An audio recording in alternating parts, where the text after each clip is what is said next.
The purpose of the statue was that in the 1850s and 60s there was a water shortage. The fresh water was running out here in New York, and the population was growing. They didn't have enough water. So New York State built a reservoir called the Croton Reservoir up in Westchester, about 20 miles away. A whole aqueduct system to bring fresh water down to the city. And finally, there was an abundance of fresh water. So to celebrate it, they built the fountain with the angel of the water statue. You know, if you look closely at the angel, you can see she's holding lilies in her left hand. That's the sign of purity. And she's blessing with her right hand. She's blessing the water down below. In the middle, underneath the spraying water, or the flowing water, you see four little cherubs. Health, temperance, peace, and purity are the values that they represent. The pool around there, they just turned the fountain on, by the way, this week because spring has finally arrived. It was off all winter because the pipes would freeze in the winter, obviously.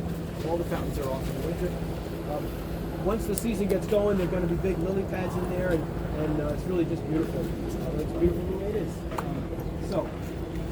The body of water behind the fountain is called the lake, one of the original names of things in Central Park. They got that original name, the lake. And the lake is actually a wonderful place to row boats. That's the boathouse with the green roof over there. They rent little rowboats, and you can row around here. And in the summer, you'll see a lot of people out there rowing. It's a great activity for an afternoon on a beautiful summer day. The land beyond the lake over there, that's called the Ramble. That's always been my favorite part of the park. The Ramble is one of three areas of wooded areas with meandering little paths that kind of wind around. It's easy to get lost in there. Two little ponds on the top, called the azalea ponds, that flow down and trickle down the lake. There's some rustic gazebos up there. There's arches and bridges that are just beautiful.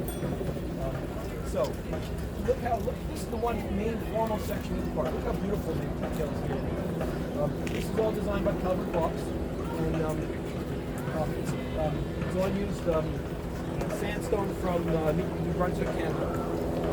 They actually hired an ornamentalist, an architect who just did the minute details. Like, for instance, look at the finials and the top of these things.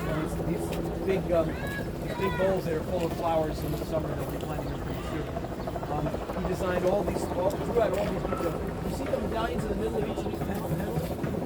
Every single one of them is totally unique. Look at that. There's over 200 of them all the way around, all the way down there, and down the steps on the side. It's just an amazing detail.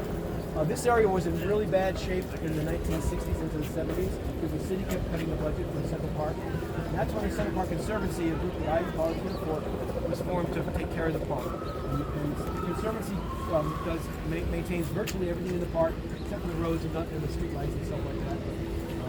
They have hundreds of people who volunteer, and it's all supported by people like me that give $50 a year and stuff like that. So it's a wonderful organization, and that's why they restore the whole area. Now, as beautiful as what we're looking at is, the prettiest and most beautiful part of it, you can't even see because it's directly below. This is actually a bridge. And if you look back there, that's the mall that we were at the other end of a minute ago. It ends at a set of stairs that goes down underneath, and that's kind of the grand entrance to this area. And I want you to see that because under here, there are frescoes on the walls. There's these incredible encaustic tiles from Stoke-on-Trent, England, from a company called the Minton Tile Company, which you may be familiar with. It's the only encaustic tiles on the ceiling, Minton tiles on the ceiling, on the first floor. And there's usually a musician in there, great acoustics. The arches that hold this thing up are just beautiful. So you really should see it. It would be remiss if I didn't send you over. So here's what I suggest you do. You can stay here with me if you want. You can stay and watch the bikes. But if you walk over there, we're down that path there, and around and then down those stairs. There's restrooms, by the way, halfway down the stairs if anyone needs them on either side. You can just walk through here and out towards the fountain. There's steps on the outside this way. So take a few minutes and see that, and I think you'll really enjoy it.